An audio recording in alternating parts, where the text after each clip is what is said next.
right, hey, we are continuing our Define series that we've been looking at for the last several weeks, is talking about the different ways this world attempts to define us in our lives. And we are living in a world where God tries to define us one way, yet everything else in this world tries to define us in a different way. And many Christians, as I tell you every week, many Christians have sadly given in to thinking that you have very little control of how you will actually be defined in this world. But what we're seeing through this series is that that's not true.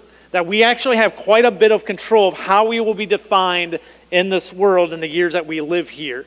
And the reason for that is because of our relationship with Jesus Christ. It says in 1 John chapter 4 that we as followers of Christ are overcomers. But being an overcomer is a choice you have to make on a daily basis. It's something you have to get up and choose to do every day of your life. Today we're going to continue looking at the story of this guy named Joseph from the book of Genesis that we've been looking at for the last several weeks. And he's got a very unique story, a very unique look at an individual's entire life, boiled down into a few short chapters.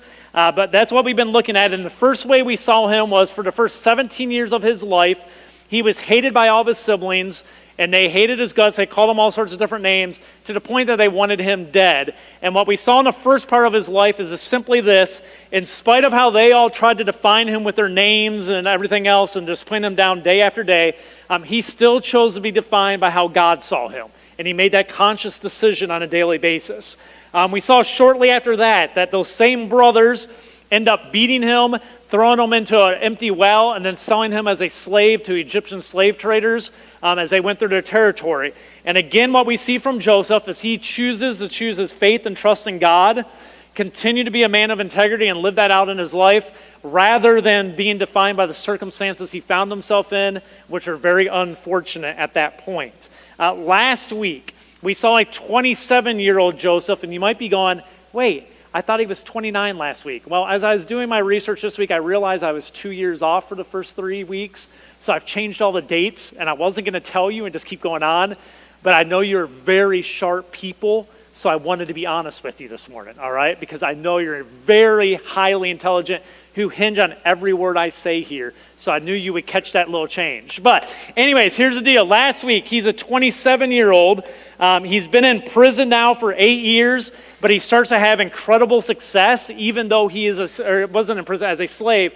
He starts to have incredible success even as a slave for the slave master that he's working for. And then he is falsely accused, we saw last week, of rape.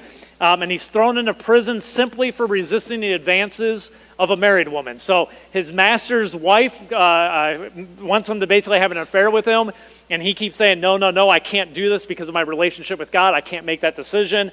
Eventually, she claims that he tried to rape her. He is sent into prison. Yet even in those circumstances, we see Joseph continues to follow God, to allow God to be the one to define him versus the lies of the people that are lying about him. And he makes that choice day to day to go, I'm still going to live the life God has called me to do because I want him to define me, not this world.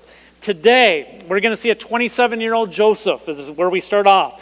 He is sitting in prison, and he is living according to God's desires, but that has gotten him at this point in his life living the way God's called him, hated by his siblings, almost murdered by his siblings, and eventually sold into slavery, and falsely accused of rape. That's been the results of him actually living out the life that God has called him to live rather than living the life others wanted him to live. That's the results of his life so far. Here's where we're picking it up. Chapter 39, verse 21, and here we'll pick up his story. It says this: But the Lord was with Joseph in prison and showed his faithful love, and the Lord made Joseph a favorite among the prison warden. Before long, the warden put Joseph in charge of all the other prisoners and over everything that happened in prison. The warden had no more worries because Joseph took care of everything. The Lord was with him and caused everything he did to succeed. Now, if you haven't noticed this yet, this is starting to become a common theme in Joseph's life. All right, the world throws things out. The world tries to define him one way. He continues to walk it with integrity with God, and God continues to bring him success in different circumstances. Maybe not the way the world would see it, but every place he is placed, he gets success, and it says God is with him and blesses him and causes him to succeed. The reason for that is simply this: Joseph always kept his eyes on God.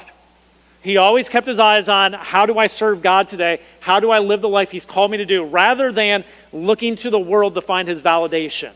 And that's where he never got mixed up. He never went, I'm looking to the world to validate who I am. He always went, I'm looking to God to validate who I am. So even though my circumstances are different in all these different places, they're not always good, I'm still being validated because of my relationship with God, because I know that's right, even though the world doesn't really love it right now. And this is a key lesson for all of us to learn, which is this: if you live your life on this earth trying to find validation through people, you will not be the person God's called you to be. All right, we see this clearly stated throughout the scriptures multiple times. If you try to please man, you won't be pleasing God. All right, it's the same thing. If you're looking for your validation to come from what the people of this world say about you and how they define you, you will never find satisfaction. You will never be defined the way you wish you were defined. The only way you find true validation is when you allow God to define you in every circumstance to go, I'm living for him. And that's what we see Joseph doing. In chapter 40, it says this. So it now starts to move into his life in prison. It says, sometime later, Pharaoh's chief cupbearer, cupbearer, if you haven't been here before, what a cupbearer was, is basically you sat next to the king all the time whenever he ate. And whatever his drink was, you drank it first, and then they would give you like a 5-minute little time to see if you keeled over dead or not. If you didn't die, then the king went, okay, no one's trying to kill me with that drink, and then the king would drink his drink. And that was your whole life, was drinking the beverage for the king to make sure he wasn't being poisoned and that you got poisoned first. So that was kind of your thing, all right? So it says the chief cupbearer and the chief baker, you know what a baker does, so he's obviously the cook, offended the royal master. So obviously he made some bad food. There you go. Or maybe the two guys in the court sometime got in a fight with each other and he's like, both of you out. But whatever happened, they offended the royal master. And it says, Pharaoh became angry with these two officials and he put them in prison where Joseph was, in the palace of the captain of the guard. They remained in prison for quite some time, and the captain of the guard assigned them to Joseph, who looked over them. Now, make a long story short, because I don't want to read this entire chapter to you. Next thing we see is Joseph strikes up a friendship with the cupbearer and the baker. So they're in prison. They're underneath his authority in prison. He strikes up a friendship with them. At some point, they actually have some dreams, and they start to disturb them, and they can't figure out what these dreams mean. Now, how many of you are like me, you don't remember any dream? Does anyone? Okay, there's a few of us. Like, I don't remember any dreams ever. I just rarely do I ever remember a dream. These guys, though, aren't just like your typical dreams like you have. Obviously, they're dreams, and maybe you've had them. Something was different about it, and it made you think about it a little bit longer. Have you had those dreams? Okay, some of you have. I don't know what that's like, but that's what has to be happening here. These two guys in prison have these dreams. They can't get them out of their mind, but they don't know what they mean. So they're talking about them, and Joseph hears them having this conversation about their dreams one day. And Joseph just says to them, hey guys, why don't you tell me what your dreams are? My God can tell you what they mean. So if you just come over here, tell me what your dreams are. I'll ask my God. He'll give me an interpretation. I'll tell you what these dreams mean. And so the cupbearer goes, okay, I'll tell you what my dream is. So the cupbearer tells him his dream. And the interpretation he gets back from Joseph is Joseph says, here's what's going to happen to you, cupbearer.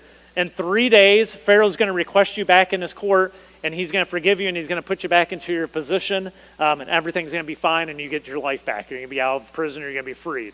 And he's like, that's a good interpretation. I like that. And this is the only funny part of the entire Joseph story. The baker hears that and goes, well, that was a good response. Let me tell him my story. So he goes and tells his dream to Joseph. So the baker tells Joseph, and Joseph's interpretation of his is this. In 3 days, Pharaoh's going to have you executed, and the birds are going to eat your flesh. Thank you, Joseph. All right. So that's kind of how it works. So the baker comes, and he's like, oh, I'm excited. Maybe I'm going back. And he's like, no, in 3 days, he's going back to the spot. You're going to be killed, and they're going to throw your body out in the field, and the birds are going to pick you to pieces. That's how it's going to work out. So that's how the two dreams get interpreted. It says this in verses 14 and 15. It says, after he interprets these, Joseph has this conversation with the cupbearer. Now, the reason for that is the baker is going to die, so he has no value to Joseph at this point. So he goes to the cupbearer, and he says this, and please remember me and do me a favor when things go well for you. Mention me to Pharaoh so he might let me out of this place. For I was kidnapped from my homeland, the land of the Hebrews, and now I am here in prison, but I did nothing to deserve this. So Joseph goes, okay, God's told me this guy's going to get released. He's going to be back before Pharaoh. He gets to have conversations with Pharaoh. Hey, Joe, or whatever his name is, would you just mention me to Pharaoh when you get there and let him know I didn't do anything wrong? I'm stuck in prison for wrong reasons. I got sold here as a slave in the first place. I haven't done anything wrong. Would you put a good word in for me? Seems like a reasonable request from someone you have a relationship with and going, this guy's going to be back in a position of some authority. Reasonable request. So it goes on, it says this. In verse 20, it says, Pharaoh's birthday came 3 days later, and he prepared a banquet for all of his officials and staff. He summoned his chief cupbearer and a chief baker to join him and the other officials. He then restored the chief cupbearer to his former position so he could again hand Pharaoh his cup. But Pharaoh impaled the chief baker just as Joseph had predicted when he interpreted his dream. Pharaoh's chief cupbearer, however, forgot all about Joseph, never giving him another thought. Okay, here's the deal. This guy can't get a break in life, right? This is miserable as you watch this. Like, this guy cannot get a break in life. So this guy, I tell him a good thing about his dream. It comes through 3 days later. All I request of him is put a good word in for me. And it's just like the guy goes, I never knew you existed. And he goes on with his life, and Joseph continues to rot in prison. But that leads us to today's question, which is simply this. What do you do when people fail you? How do you respond when people fail you? We all have this happen to us.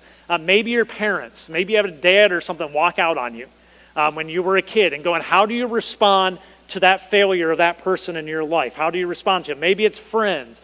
Maybe you've had friends or colleagues or something that you asked them to do something and you thought they were going to help you get along or advance you or something like that. And then as soon as they were out of your sight or something, they forgot about you. They didn't do what they said they were going to do. And they left you behind, and you're sitting there going, well, that was a good friendship. Thanks a lot. Thanks for selling me out. Thanks for forgetting about me. Thanks for making sure everything we talked about never had any meaning and you never really cared for me in the first place. We've all had friends fail us. Maybe it's your spouse. Maybe your spouse has done something where you go, my spouse has failed me, and you have to decide how are you going to handle that. What do you do with their failure? Maybe it's Christians. I know there's a lot of people this way. They look at Christians and they have a view of them and go, well, they're supposed to be this way, but they let me down all the time. They're always this way. And so how do you handle that failure? Maybe you've looked up to the leaders before, and you had leaders that you put up on a pedestal, and then they had like a moral failing, and they mess their life up or something, and you have to answer the question, how are you going to deal with that? How are you going to allow their failures to affect you? What are you going to do with that? Maybe it's law enforcement or something like that, or the court systems or judicial system, and you thought they were supposed to handle things a certain way and it didn't work out the way you thought, and you go, they failed me. And again, you have to ask yourself, how are you going to respond to those situations? Let me give you the 6 typical ways we tend to respond when people fail us, all right? These are the ones I could think of. The first one is this. A lot of people just hold bitterness. They feel very bitter towards those individuals. You failed me. You didn't live up to my expectations. You let me down. Whatever it is, and every time I see you now, I'm angry at you. I have a lot of hatred towards you. I'm very bitter towards you. And you allow it to start to just be a part of your life, and it starts to affect you on a regular basis, your bitterness. Some people seek revenge or punishment by telling everyone about what they did. You see this a lot. You've probably been the recipient of this, where you have someone come to you and go, you know about Mike over there? Well, let me tell you what Mike did to me. Right? Been in those conversations? Let me tell you what Ann did over there. Ann did this and that, and this is who Ann is. You can't trust anything she says. She'll fail you. It's just what she does. You've been in those conversations before. You've heard those different things where people come to you and go, they're seeking revenge or looking to punish someone by ruining their name because they failed them. All right? Another way people respond is they give up on humanity and they withdraw. I've run into plenty of these people that just go, I don't trust anybody. Have you run into those people? I don't trust people. I just give up on them because everybody fails me, so I'm going to withdraw, and it's just going to be about me. And I'm just going to take care of myself, and I won't trust anyone because everybody's a failure. Everybody will let me down. And you just live through life feeling everyone's going to let you down, everyone's going to walk away. Some people, and this is one I found I struggle the most with, they stereotype similar people. So you have person A who has failed you, and they have certain qualities about them. And then from that point on, you start looking at anyone that has those same similar qualities and go, I don't trust that person or that person because they look like they have the same similar personalities. So I'm just going to stereotype them and just go, that's someone I can't trust. That's someone that's going to fail me. That's someone that I can't put any trust into or faith into because they will fail me. I'm giving an instance of this. If you grow up in a single-parent household, How many of you trust a male influence in your life? Not much. All right, you just don't trust males. Why? Because males will fail me. Father figures will always fail me. So that's how that plays out in our life. Another thing some people do, they fall into deep depression. This usually happens when you put people on a pedestal, or you think you had a closer relationship with someone than you really did, and they fail you. And you feel like your world collapsed. And you go into a depression because you feel like they let me down. I can't believe they let me down. And you put all of your hope in them, that they were the answer that was going to take you to this new place in life that was going to be wonderful, and they failed you and they let you down, and you go into depression.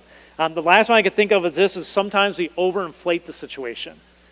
We make it a bigger deal than it really is. So it might have just been a small thing, but maybe you had 5 other things happening in your life at the time, so you made it into a big thing.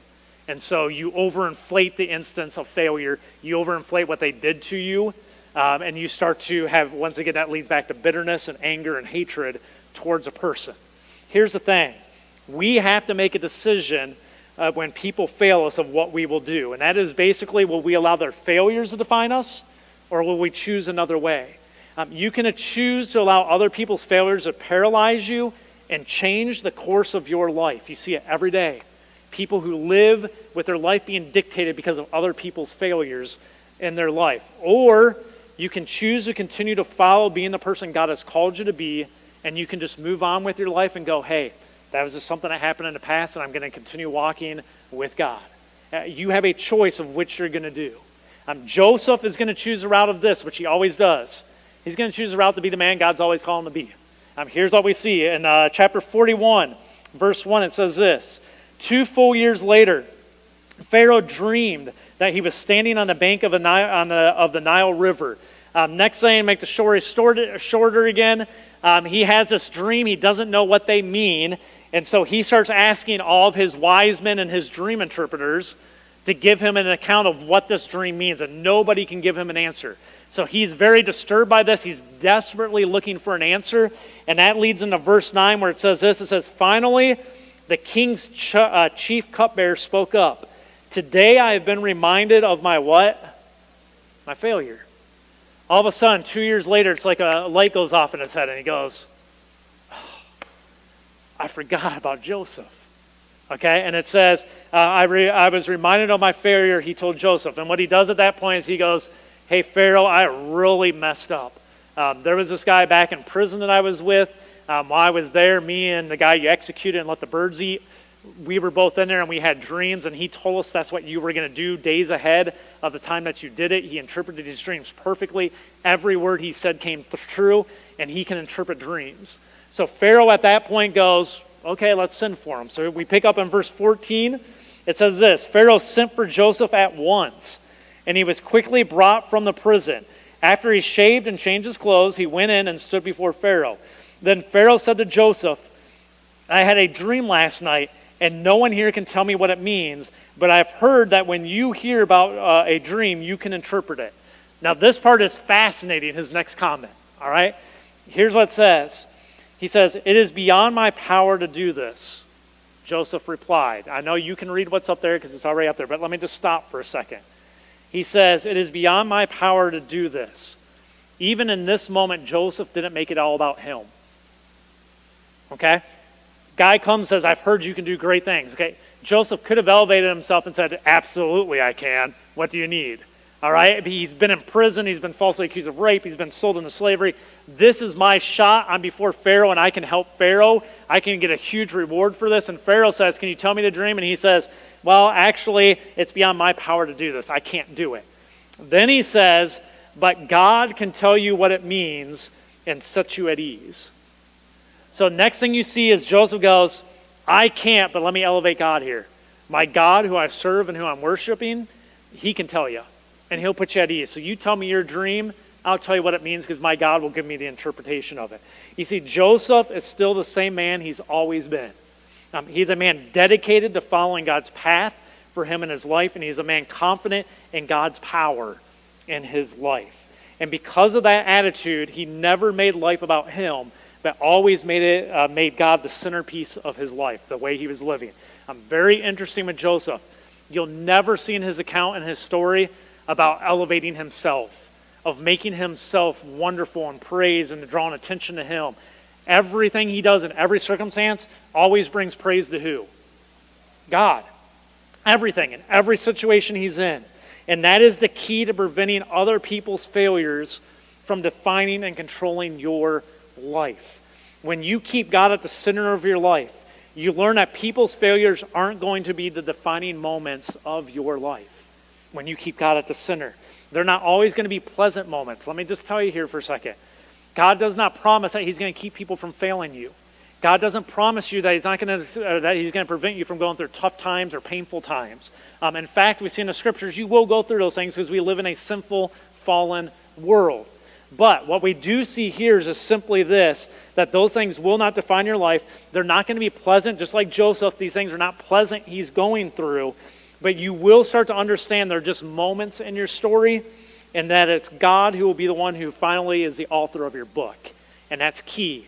People are just little moments in your story. When you put God at the center place of your life and you look to follow him and live a life of integrity with him, what you start to realize is the author of my entire book is God. People that fail me are small little moments, small little pieces of that story. But God's the author. God's the one that's writing the entire story. They're just a little snippet. So when people fail you, just remember that they are people just like you. Here's one of the things to learn: grace, mercy. We talked about this a little bit this morning in my Sunday school class, grace and mercy. You fail people too. So before you get all angry at everybody else for failing, remember there's lots of people you have failed over time as well. Maybe in different ways. Maybe you might consider it bigger and smaller things. The thing is, we're all humans. We all fail. We need to have grace and we need to have mercy with people. But if you keep God as your focal point, their failures will never be able to define your life, because you start to realize that's only God's job. That God is the only one that can define me. And it doesn't matter what anyone says about me. It doesn't matter how people fail me and let me down. That will not be the defining moments of my life. The defining moments of my life will be how God sees my life, how God leads me in the things I do for his glory, and how I bring glory and honor to his name. And when you get that right, when you put him as the center place, the focal point of your life, people's failures cannot affect you. They're just a moment in your book while God is the author of the entire story. Would you pray with me?